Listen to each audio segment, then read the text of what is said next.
Hi guys, welcome back to the my channel. So guys, आज हम देखने वाले हैं basic about the stock market कि स्टॉक मार्केट होता क्या है और स्टॉक मार्केट में डेली के ऑपरेशंस कैसे चलते हैं। तो इसके पहले अगर आपने हमारे चैनल को सब्सक्राइब नहीं करा हो तो प्लीज़ जाके चैनल को सब्सक्राइब कीजिएगा।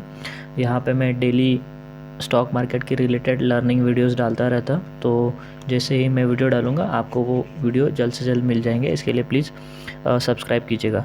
अभी देखते हैं स्टॉक मार्केट होता क्या है guys. What is a stock market? Stock market मतलब हम लोग एक एग्जांपल के साथ समझते हैं कि रिलायंस इंडस्ट्री एक कंपनी है। रिलायंस इंडस्ट्री के बहुत सारे प्रोजेक्ट्स है, बहुत सारे प्रोजेक्ट्स पे रिलायंस कंपनी काम कर रही है। तो अभी रिलायंस कंपनी के लिए जो पैसों की ज़रूरत होती है वो रिलायंस कंपनी स्टॉक मार्केट से उठाती है। अभी स्टॉक मार्केट से कैसे उठाती है? मान लो रिलायंस कंपनी का शेयर वैल्यू है 10 रुपये शेयर वैल्यू है, सपोज 10 रुपया। तो अगर नॉर्मल लो पीपल को अगर रिलायंस में इन्वेस्ट करना है तो उनको उस शेयर्स में इन्वेस्ट करना पड़ेगा। वो 10 रुपये दे के शेयर मार्केट में उनको रिलायंस में इन्वेस्ट करना पड़ेगा। रिलायंस कंपनी क्या करेगी, उस जो शेयर से मिला हुआ पैसा है उसको अपने प्रोजेक्ट्स में लगाएंगी। जैसे जैसे ही रिलायंस कंपनी की ग्रोथ हो जाएंगी, जो लोग ने रिलायंस कंपनी के शेयर्स में पैसा लगाया था उसकी वैल्यू भी कंटिन्यूसली बढ़ती जाएगी। मतलब share market is a place जहाँ पे बहुत सारी बड़ी बड़ी कंपनियों के लिए फ़ंड अवेलेबल किया जाता है कि पब्लिक से फ़ंड उठाया जाता है और वो फ़ंड कंपनीज़ अपने प्रोग्रेस के लिए लगाती है।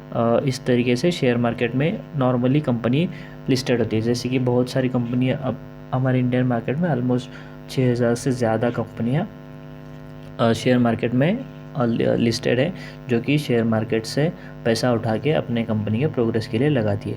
अब ये एग्जांपल के साथ हम लोग देखेंगे कि रिलायंस एक कंपनी है, सभी को पता है, जिसकी करंट वैल्यू है 2500 रुपये, 2508 रुपये। एक सेकेंड गाइस, 2508 रुपये।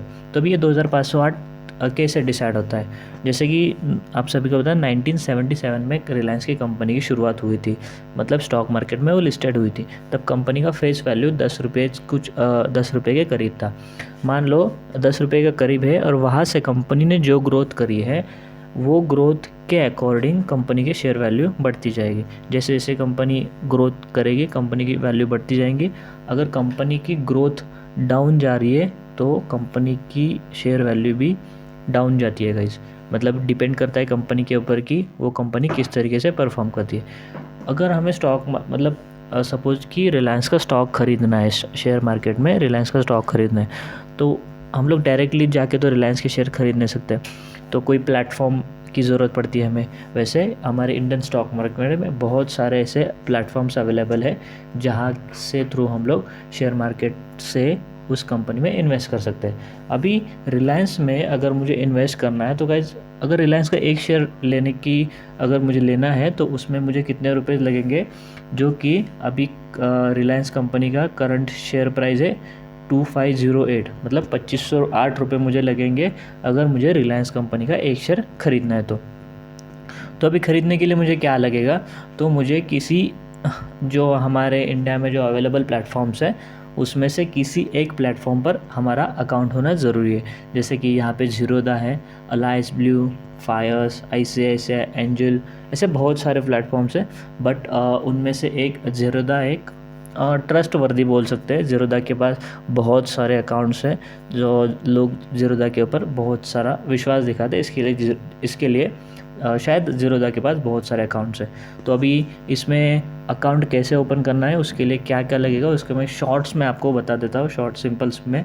पहले तो आपको नॉर्मल पैन कार्ड, आधार कार्ड, ये इसकी ज़रूरत पड़ेगी। मैंने डिस्क्रिप्शन बॉक्स में लिंक दी है, वहाँ से जाके आप लोग ईज़िली अलायंस ब्लू में या काइट में या ज़ीरोधा में आप अकाउंट ओपन कर सकते हैं। तो अभी हम लोग आते हैं कि इन्वेस्टिंग कैसे करेंगे। हम लोग अगर स्टॉक मार्केट में मान लो हमने अकाउंट ओपन भी किया तो उसके बाद इन्वेस्ट हम लोग कैसे करेंगे। तो यहाँ पे आपको दिखाता हूँ मैंने, दो तरीके से इन्वेस्टमेंट कर सकते हैं। स्टॉक मार्केट में पैसा लगाने के दो तरीके से लगा सकते हैं। एक तो है इन्वेस्टिंग और दूसरा है ट्रेडिंग। तो गाइज़, वो इन्वेस्टिंग क्या रहता है, अभी मैं एक शॉर्ट में आपको बताता हूँ कि इन्वेस्टिंग क्या रहता है। इन्वेस्टिंग मतलब अभी हम लोग पीछे की स्लाइड पे जाएंगे। मान लो आपने अकाउंट ओपन करा, उसके बाद आपने रिलायंस का एक शेयर्स 2500 रुपये दे के रिलायंस का एक शेयर खरीद ले लिया। अभी इन्वेस्टिंग में आप उस कंपनी के लिए 2500 रुपये इन्वेस्ट कर दिया है रिलायंस के लिए। जैसे ही कंपनी का परफॉर्मेंस हो जाएगा, कंपनी अपना आपने जो 2500 रुपये इन्वेस्ट किए हैं उसमें ग्रोथ होती जाएगी, जैसे ही कंपनी की ग्रोथ होती जाएगी। अभी और ट्रेडिंग में आपको नेक्स्ट स्लाइड में बताता हूँ एग्जैक्टली ट्रेडिंग क्या होता है। अभी यहाँ पे आप देख सकते हो इन्वेस्टिंग के भी बहुत सारे टाइप होते हैं। बेसिकली स्टॉक मार्केट से अगर मतलब बेसिक रूल स्टॉक मार्केट का यही है कि आप अगर कम प्राइस में ले रहे हो और ज़्यादा प्राइस में बेच रहे हो। सपोज़ एग्जांपल दे रहा हूँ मैं आपको कि रिलायंस 1977 में अगर किसी ने रिलायंस को ख़रीद लिया होता तो उसकी प्राइस जो भी XYZ प्राइस एग्जांपल कि 10 रुपये प्राइस थी और करंट प्राइस है 2508।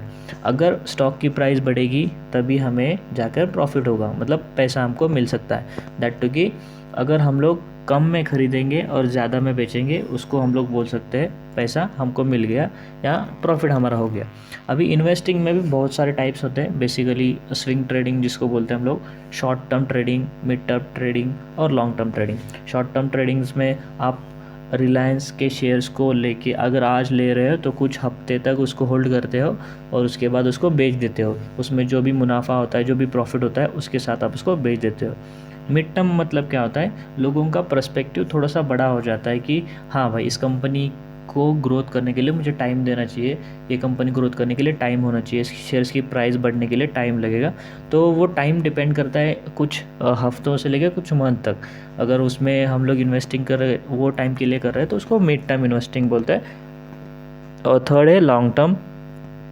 जैसे कि मान लो हम लोग कुछ सालों के लिए इन्वेस्ट कर रहे हैं तो उसको हम लोग लॉन्ग टर्म इन्वेस्टमेंट बोल सकते हैं।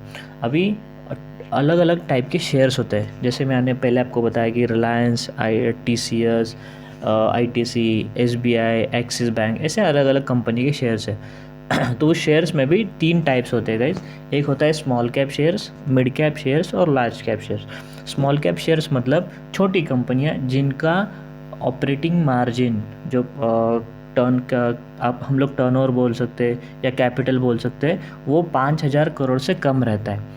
और मिड कैप में जो कंपनीज आती है उनका कैपिटल मार्केट 5000 से 20,000 करोड़ के बीच में रहता है। और लार्ज कैप कंपनी जो होती है उनका कैपिटल मार्केट 20,000 करोड़ से ज़्यादा रहता है। मतलब हमारी जो बड़ी बड़ी कंपनी हम लोग देखते हैं, IOCL, हम लोग रिलायंस देखते हैं, TCS देखते हैं, HCL, महिंद्रा, ऐसी बड़ी जो कंपनी है वो लार्ज कैप में आती है। और मिड कैप में हम लोग छोटे ITC देख सकते हैं, चंबल फर्टिलाइज़र्स, कोई कोटक बैंक, RBL बैंक, ऐसे कंपनी मिड साइज में आती है। मतलब जिनका कैपिटल साइज कम रहता है, मीडियम टर्म रहता है, उसको मिड कैप बोलते हैं। और स्मॉल कैप में जो नई नई कंपनी आती है जिनका मार्केट कैपिटलाइजेशन 5000 करोड़ से कम रहता है, उनको हम लोग स्मॉल कैप में डालते हैं। तो मैंने पहले बताया था आपको कि हम लोग 2 तरीके से इन्वेस्टमेंट कर सकते हैं। दैट इज़, एक रहता है इन्वेस्टमेंट और दूसरा रहता है ट्रेडिंग। इन्वेस्टमेंट हम कुछ पर्टिकुलर टाइम्स के लिए करते हैं, लॉन्गर पीरियड के लिए करते हैं, उस शेयर्स में हम लोग बाइंग करते हैं। तो इन्वेस्टमेंट में हमें पैसा तब मिलता है अगर मान लो मैंने रिलायंस का शेयर 2500 रुपये में आज ख़रीद रहा हूँ मैं, और 3 महीने के बाद उसको 2800 रुपये में बेचता हूँ मैं। अगर उसकी वैल्यू 2800 रुपये हो जाती है तो ये 2800 माइनस 2500, ये 300 रुपये है। मुझे 300 रुपया पर शेयर प्रॉफिट होता है इन्वेस्टिंग में। और ट्रेडिंग इन्वेस्टिंग से थोड़ा सा अलग है, उसको हम लोग नेक्स्ट स्लाइड में कवर करेंगे। बट नॉर्मली ट्रेडिंग में हमें टाइम फ्रेम अलग होता है, कैपिटल अलग लगता है और मेंटल एबिलिटी भी अलग होती है। तो गाइज, ये very basics about the stock markets था कि स्टॉक मार्केट कैसे काम करता है और स्टॉक मार्केट में इन्वेस्ट करने के लिए हमें किसकी ज़रूरत पड़ेगी, डीमैट अकाउंट की ज़रूरत पड़ेगी। और एज अ बिगिनर हम लोग स्टार्टिंग करते हैं, इन्वेस्टिंग से स्टार्टिंग करते हैं। तो आज के लिए इतना ही गाइस। ट्रेडिंग के लिए रिलेटेड द ट्रेडिंग मैं एक अलग से वीडियो बनाऊंगा और वहाँ पे हम लोग देखेंगे कि किस तरीके से ट्रेडिंग किया जाता है। Thank you so much.